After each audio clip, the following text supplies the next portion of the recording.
Hello, everyone, and welcome back to the Joy-Filled Universe podcast. I am your host, Lisa Ryan, and I hope you are all coming off of a terrific weekend and on your way to a week that is going to be filled with lots of exciting events and activities, all that bring you pure joy to your everyday life, every day of the week, I should say. So, okay, now, you might be wondering, okay, this is when she typically says, so today we're going to be talking about, and so what is she going to talk about today? Well, I'm going to say that I was a bit torn on what we were going to talk about during this pod. And I had a few ideas swirling in my mind because I get very excited when I'm pulling my little podcast outline together. But this particular topic that we're going to talk about today really won out, largely because it's just so applicable to so many areas of my world right now, whether it's for me personally, for folks that I coach and mentor, even coworkers that I talk to routinely, and even for friends and family that I chat with quite often. So what I was thinking then is I thought, gosh, if it's this applicable to these many areas of my life, maybe it's something that you all can relate to too. So today we're going to talk about not sweating the small stuff. That's right. Let's not sweat the small stuff, because when we find ourselves getting wrapped around that axle of stuff, and even if it's small, it can certainly have a really big impact on our very high vibe, energetic worlds. Now, after years of focused self-development, which I have talked about in the past, I would love to believe that I've got it all figured out. However, the more I grow, the more I know, and I'm just going to say that I am a forever work in progress. And the one thing that I know for a fact that I work on almost every single day is not allowing myself to get dragged down by the little things that I cannot control, or better yet, have nothing to do with me. Because it's really these little things that can just become so time consuming, mentally exhausting, and in general, just a giant energy suck. And I'm just going to say that as I get older, awareness of my time becomes more and more apparent. However, come to think of it, I actually had a pretty good concept of time since I was much younger, because I was exposed to a lesson that truly solidified my awareness and value of time. However, I think that this lesson was actually meant for my work life, but I ended up applying it to my whole life, and I still do. So when I was in my 20s and fresh out of undergrad, the company that I worked for was really big on planning. So they did this course by Franklin Covey, and it was training that was for everyone. And the person that was delivering this lesson to everyone presented this Big Rocks model, it was called, which was thought up by the gent named Stephen Covey, who must be the Covey in Franklin Covey. And he actually messages it in his book called, it's starting to escape me, looking at my notes, First Things First. That's what it's called. So this model is actually a time management and prioritization metaphor. And it helps to illustrate key principles of, effective time management and prioritization of activities. Makes sense, right? And like I said, what really resonated for me was far bigger than how to plan my workday, week, month, and year. It was largely the awareness around how I get to quickly end up spending my time. And it can get away from you so quickly. And I was just thinking, like a day, no, like a year can get away from you super quick if you're not aware and awake to consciously choosing your activities and environments. So for those of you who don't know, and as a refresher to those who do, this is how this Big Rocks model unfolds. So the facilitator, they start by placing these large rocks in a glass cylinder that they have on a table. And they start filling the rocks as far as they can up to the brim. And then they ask the class, is the cylinder full? And then the class typically will say, yes, yes, it looks full. And the facilitator then goes under their little table and they pull out this like package of small pebbles, and they start pouring the pebbles now into this glass cylinder, and they fill in the gaps between all the big rocks. And you're like, oh, okay, so I get that.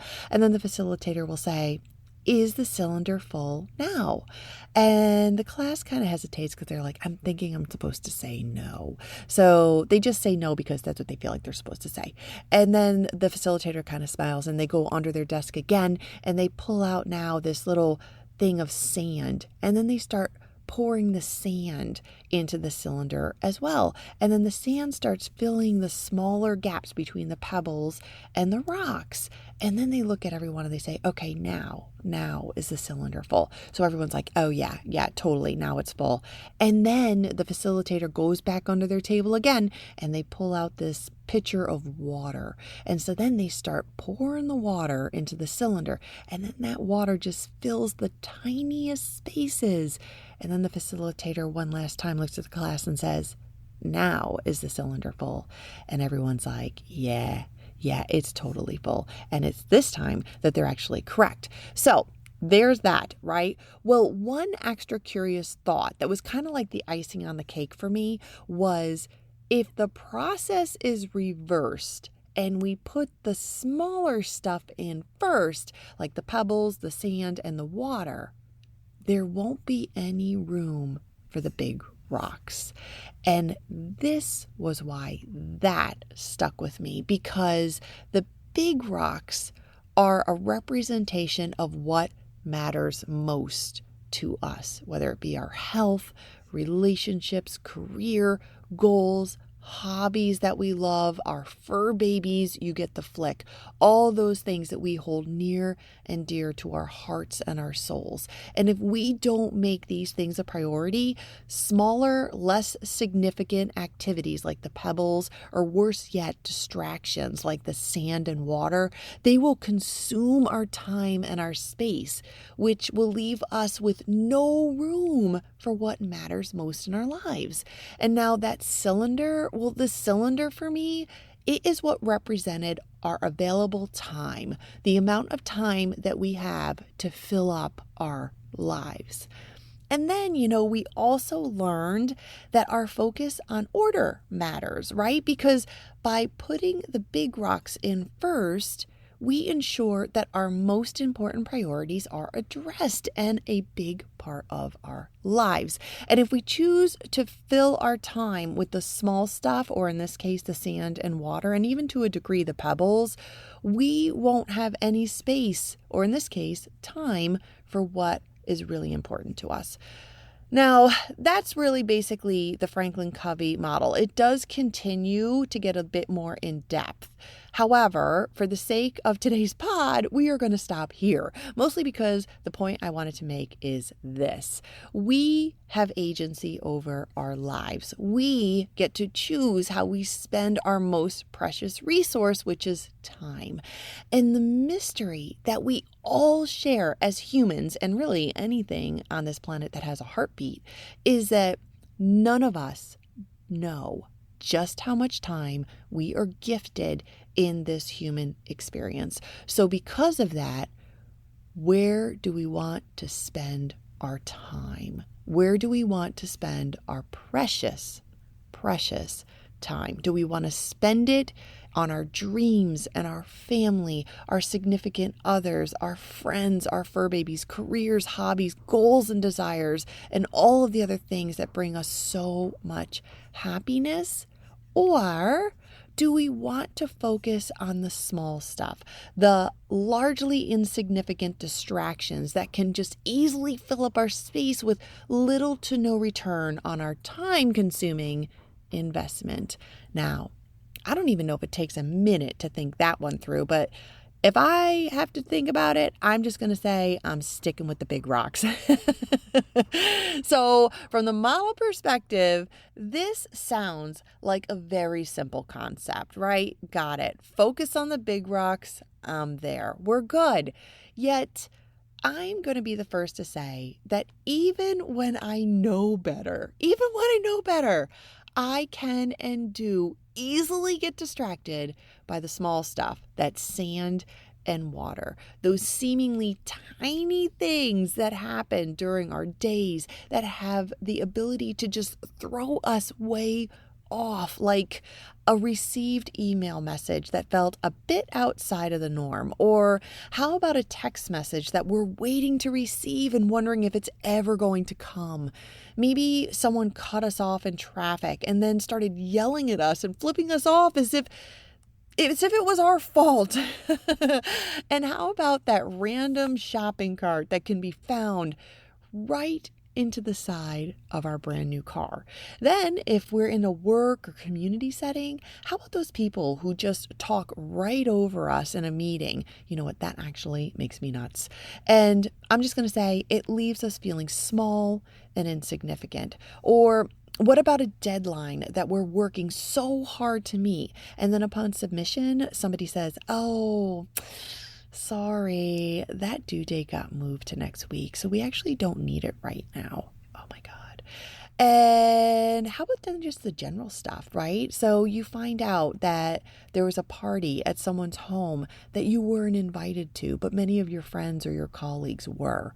And for me, honestly, the other day, I'm just going to say my parking spot here at the condo is like right near the elevators. Well, it looks like somebody decided that they could not take their coffee up to their condo and empty it in the sink. So instead, they decided to dump it out in my parking spot. And now I have this ginormous, sticky, stain in my parking spot, which was once a beautiful little slab of clean concrete. And that really just irks me every time I pull in and out of the spot.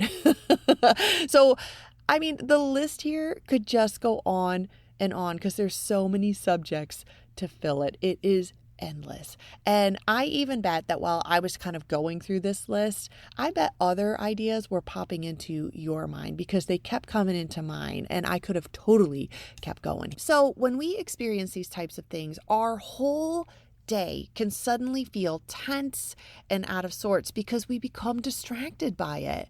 And then we can also become very low vibe and we expend a ton of energy just thinking about it. And when we can't stop thinking about it, well, then our ego, it just grabs hold of it. And oh, the ugly stories, well, they really start to take root in a life of their own. And our vibrational frequency, well, it will just keep getting lower and lower as the hours just race past us because we are so consumed in these thoughts. And that, my friends, is truly what I'm talking about when I say the small stuff, those petty little annoyances, small mistakes, or fleeting inconveniences that don't and won't matter in the long run. So, with all that being said, why do we still do this? Why, as humans, do we still sweat the small stuff? Well, I'm going to talk us through some of the reasons, at least the more popular ones that I have become very well aware of. And from there, we're going to talk about some of the tools and techniques that we can apply to help us stay out of the small stuff so that we can continue to focus on what really matters to us. So I'm going to kick it off with reason number one, which is just purely our biological survival wiring. Yeah, our brains are hardwired to detect threats and danger, even if it's minor. Remember, it's our brain's mission here to keep us safe, not happy.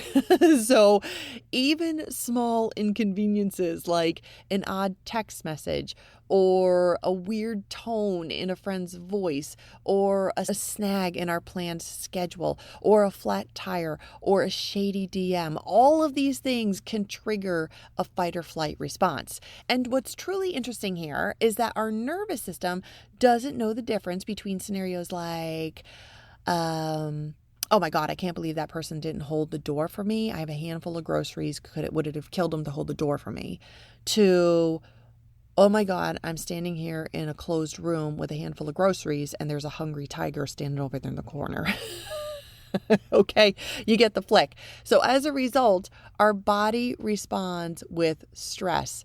Even if it's just a minor thing, it's going to respond from a stress survival perspective. Now, another reason we tend to sweat the little things is because our ego wants control and certainty. So the ego, it hates uncertainty. It wants to protect our image, our identity, and our place in the world. So when something small disrupts our sense of control, like someone disagreeing with us or speaking over us or saying something unkind and judging us, or even an unexpected change to our professional or personal routine that feels negative to us, when these things occur, our ego tends to get really, really loud. So in this case, sweating the small stuff for us equates to our attempt to reclaim control in what seems to be a very chaotic world that we have found ourselves within. And this ego of ours, well, it just keeps dumping fuel on our fire for as long as we will allow it to. Okay, so now moving along to number 3 of the small stuff perspiration. This is when we are being triggered because of our unhealed wounds. Some of our small reactions can actually be thought of as emotional echoes from our past.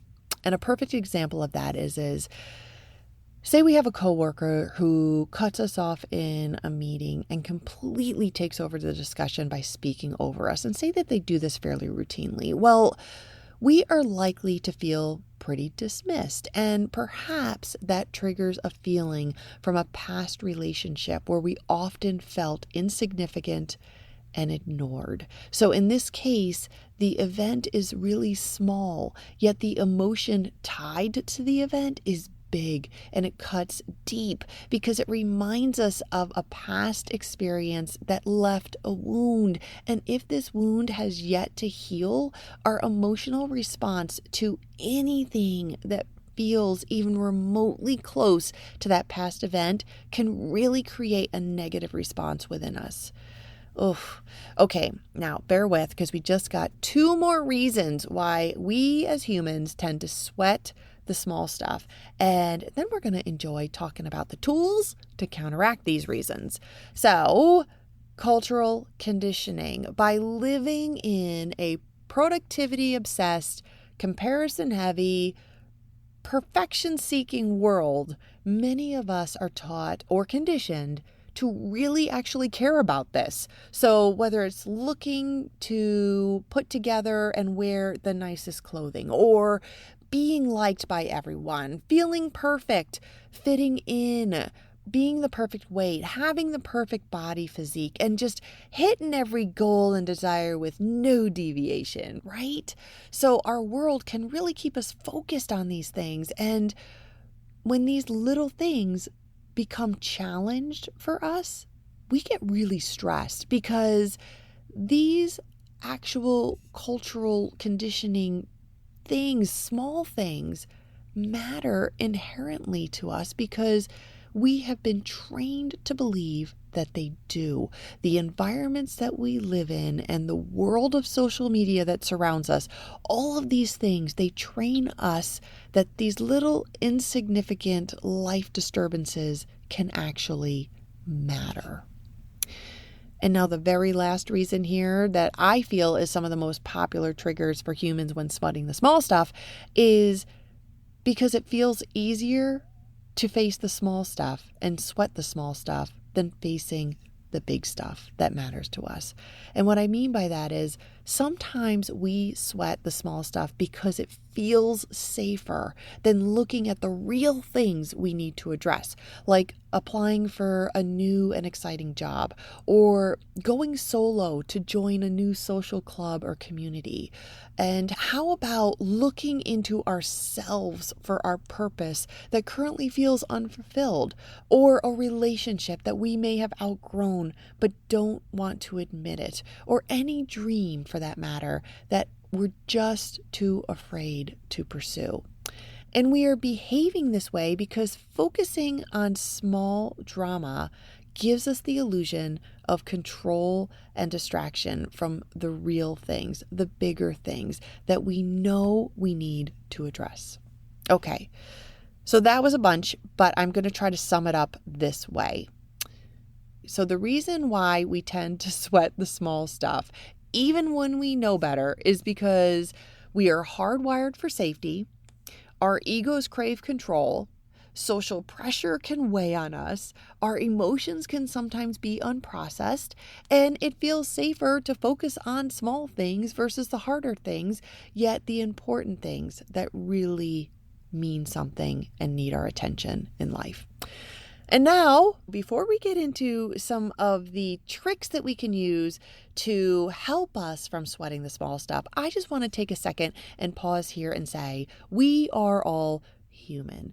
I have to believe we all endure the small stuff getting under our skin from time to time. Yet, like everything else, we have a choice. We can either allow the small stuff to drain our energy and consume our time, or we can choose to take action and move past it and bring ourselves back into our bubble of abundant bliss. And I don't know about you, but I am all about the bubble of bliss here. Abundant bliss, mind you.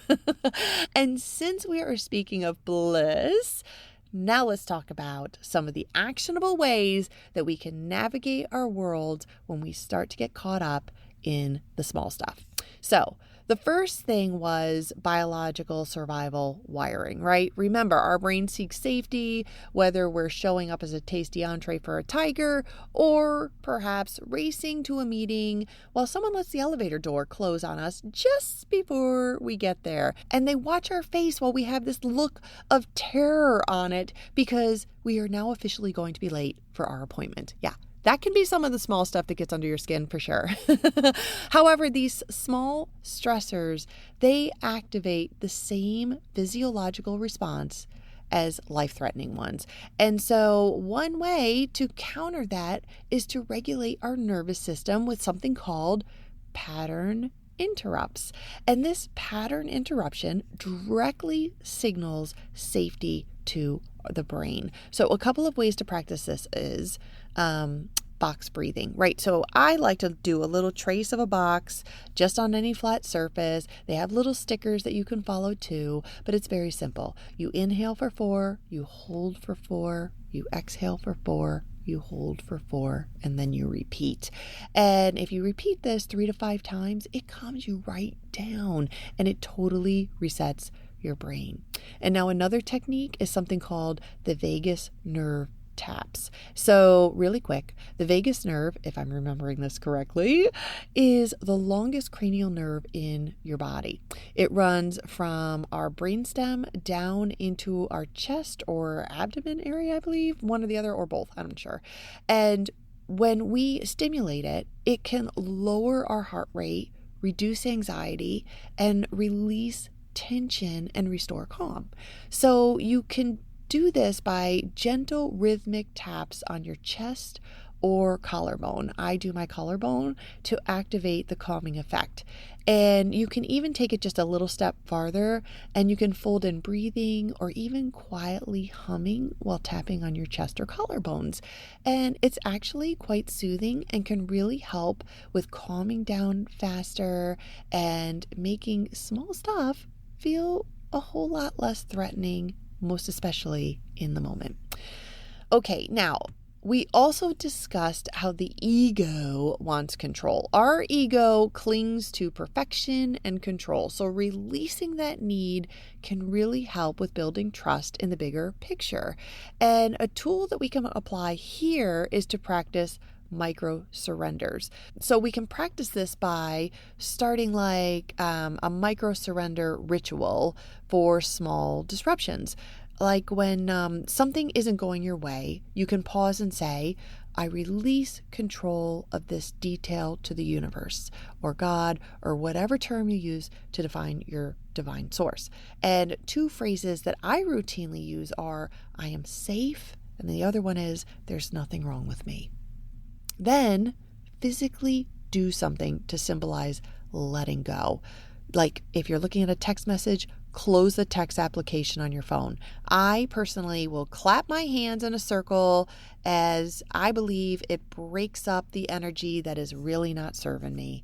And you can even just get up and take a giant inhale, followed by a giant exhale, and then shake your arms out. Just shake them out and shake your shoulders. And a bonus for me, actually, because I practice this technique fairly often. And sometimes if you're sitting in a space where you can't necessarily get up and clap your hands or inhale, exhale, and then shake your arms and your shoulders without freaking the people out all around you, then you can just simply place both of your palms together with fingers aligned like a prayer position and take a deep inhale and exhale. And I have learned that by doing this, we are actually activating both hemispheres of our brain, and it creates a sense of balance and focus and harmony within us. So, succinctly put, micro surrenders physically anchor trust in our nervous system. And I'm here for that. All right, now this next one is a little harder. And folks that I coach and mentor have told me that this is a helpful technique when they are experiencing the unhealed wounds getting triggered. And a tool that we apply here is emotional spot checks with your inner self. Because at times like this, when a small trigger hits a big wound, we need emotional nurture, not logic. So if you experience this kind of trigger, try a 1-minute inner spot check and ask yourself, who in me is reacting right now? And really give yourself some space to think that through. And then place your hand on your heart and say, I see you, I love you, and we are not in the past anymore. Then take a deep breath and exhale with, I know that I'm valuable and I matter. Thank you. And the reason that this is a quick and easy, helpful tool is because by doing this, we are interrupting the emotional feedback and restoring ourselves in the present. All right, now, cultural conditioning, right? Well, the cultural conditioning, I'm just going to call this tool the unsubscribe, because with cultural conditioning, we have been conditioned to believe that certain things matter when, guess what, they actually really don't. So it's important to interrupt that narrative response on the spot. And we do this by unsubscribing to that feeling. So when we catch ourselves sweating something trivial, like someone judging us or saying something to us in a very passive aggressive way, or a random comment about our appearance, or any other kind of small, silly, trivial things that have a tendency to really stick with us, then try saying this silently to yourself. I unsubscribe from the belief that this defines my worth. And then affirm a new belief like I define my own success, or my worth is not measured by external trivial standards.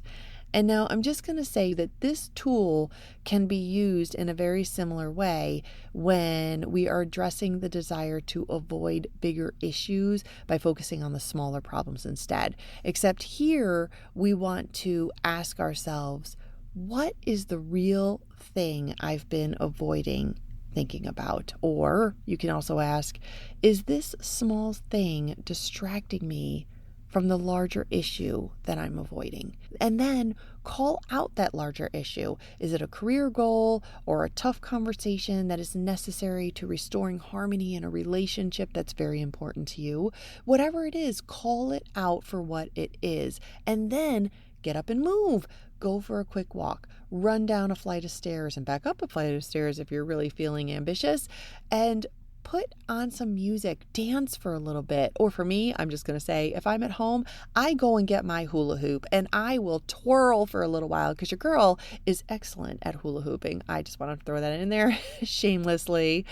Because here's the thing, movement helps our bodies to metabolize the stress hormones like adrenaline and cortisol, and it physically releases tension in our bodies. And from a mental perspective, movement clears avoidance energy, and it makes room for truth and clarity and creative thought. And now we have just gone through a lot of reasons and a lot of tools and tricks to counteract those reasons that we all get stuck in the small stuff. But I would be remiss if I did not call out the very popular Mel Robbins theory known as the let them theory. Now, this theory, it really applies to all the people, whether you know them or not, who do something that trigger us in some kind of way and cause us to expend a ton of energy on something that likely does not even matter. So forgive me, Mel, but I'm going to try to summarize your ever popular theory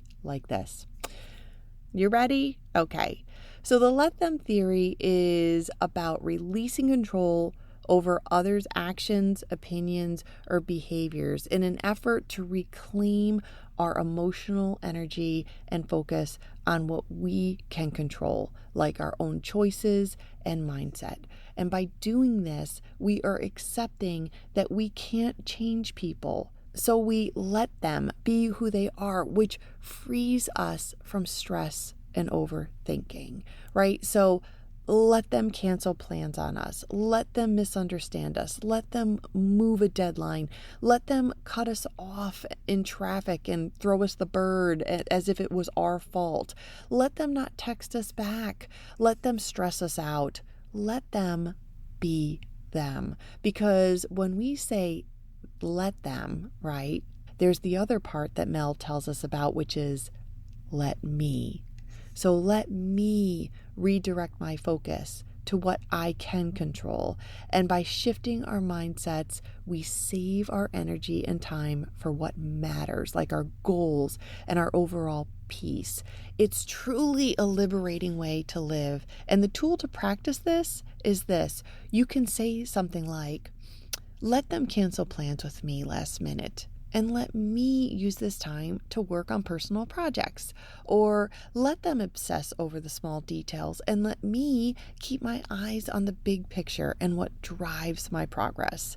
And this let me portion of the theory is about reclaiming our power by choosing actions that align with our values so that we stop sweating the small stuff and invest ourselves in what truly matters in our worlds. And so there we have it, everyone. Lots of techniques that can help with moving through the small stuff so that we can focus on the big stuff, those big rocks. And now, honestly, I'm just going to share Lisa's personal small stuff guide for dummies is this. When I feel like I'm being distracted by life's annoyances, by the way, that's what my dad calls the small stuff, life's annoyances, I just ask myself, will this really matter in 5 days? In 5 months or 5 years from now? And if not, guess what? It's small, so I'm going to move past it. And then the other thing I ask is, does this challenge my core values or my well-being? And if not, again, it's small, so I'm going to move forward without wasting one more single nanosecond thinking about it. So I hope that you found this pod to be helpful. And if you take nothing away from today's episode, please take this.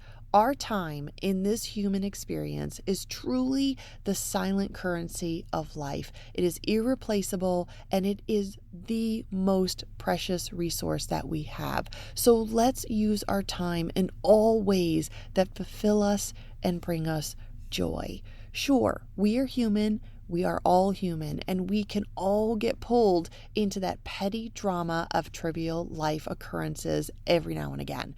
But the more we are aware of those little rocks and the sand and the water that fills up our cylinders of time, the quicker we will respond to removing the small things to make room for the big rocks, or in other words, the things that matter most to us and bring us joy. And as Abraham Hicks has said, because you know me, I love a good quote. It goes like this: you are never upset for the reason you think. You're upset because there's a vibrational mismatch between what you're focused on and who you really are. So move past the small stuff. Don't sweat it, and stay aligned to your high vibrational selves, and stay open to all of the incredible blessings that are coming to you during your unique and magical human experience. And that's a wrap, my friends. That is a wrap for this week. Oh, I have to say, I am so grateful for your time, your precious time today as you listen to this pod. I appreciate you and absolutely love showing up every week to celebrate, because we are all awesome and we are all growing together. So thank you. If you enjoyed this pod, please do your girl a favor and share it, follow, rate it. I don't know. Give me 5 stars. That'd be great too. All of this really helps me out, and I'm truly grateful. It can take mere seconds as well. So thank you. Thank you so much. I'm being mindful of your time. And on that note, I am your host, Lisa Ryan. This is the Joy-Filled Universe podcast, where we explore all the tools and tricks that are going to make your universe even more joyful than it already is. I will see you next week. Bye.